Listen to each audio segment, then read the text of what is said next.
Bonjour et bienvenue pour notre exploration d'aujourd'hui.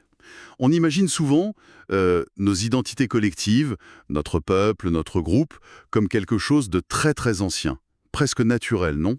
Oui, comme si ça avait toujours été là, gravé dans le marbre. Exactement. Mais si justement certaines de ces identités qui nous paraissent si évidentes étaient en fait le résultat de processus historiques, parfois même d'une simple nécessité administrative, Ah, c'est une idée contre-intuitive mais passionnante. eh bien c'est précisément le sujet qu'on aborde aujourd'hui, la naissance, ou plutôt l'invention, de l'identité bamileke au Cameroun. On va s'appuyer sur des extraits d'un texte académique allemand, dit Administrative Erfindung der Bamileke Identität. L'invention administrative de l'identité bamileke, oui. Le titre est assez direct. Très direct. Notre but, c'est de comprendre ensemble comment une étiquette venue de l'extérieur, pour des raisons de commodité coloniale, a fini par façonner une véritable identité collective. C'est une histoire assez folle sur le pouvoir des mots. Et des catégories administratives. Tout à fait. Alors, pour bien commencer, il faut absolument planter le décor. Avant l'arrivée des colons, à quoi ressemblait cette région de l'Ouest Cameroun?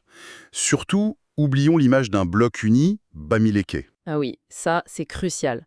La réalité était bien plus fragmentée. Ok, décortiquons ça un peu. Imaginez plutôt une mosaïque, une sorte de kaléidoscope politique. Des centaines de chefferies indépendantes les unes des autres. On les appelle souvent fonds d'hommes localement. C'est ça. Chacune avec son propre chef, le faux, ses institutions, ses lois coutumières, ses propres alliances, et ses conflits aussi, bien sûr. Tout à fait, on peut citer Bandjon, Bafou, Bangangté, il y en a tellement. Voilà. Et le sentiment d'appartenance principal, l'allégeance forte, elle allait où?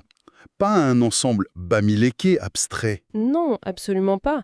Elle allait très concrètement à sa chefferie, à son lignage, à son faux. C'était ça le cadre de référence immédiat. Donc, avant la colonisation, pas d'entité politique ou identitaire bamileke unifiée. Non. C'est ça qui est fascinant quand on regarde les sources de l'époque. Il n'y a aucune trace de cette identité suprachéphale. Bien sûr, il y avait des proximités culturelles, linguistiques, des échanges, des mariages entre chefferies. Une certaine ère culturelle, on pourrait dire. Oui, dans les Grassfields, c'est évident. Mais ça ne se traduisait pas du tout par une unité politique ou une conscience collective à cette échelle-là. Le mot Bamileke, tel qu'on l'utilise aujourd'hui, n'existait pas pour ces populations. Il n'avait pas de sens pour elles. Mais alors, d'où sort ce nom, si les gens eux-mêmes ne l'utilisaient pas? Qui l'a inventé? Alors, l'histoire rapportée par notre source est assez révélatrice.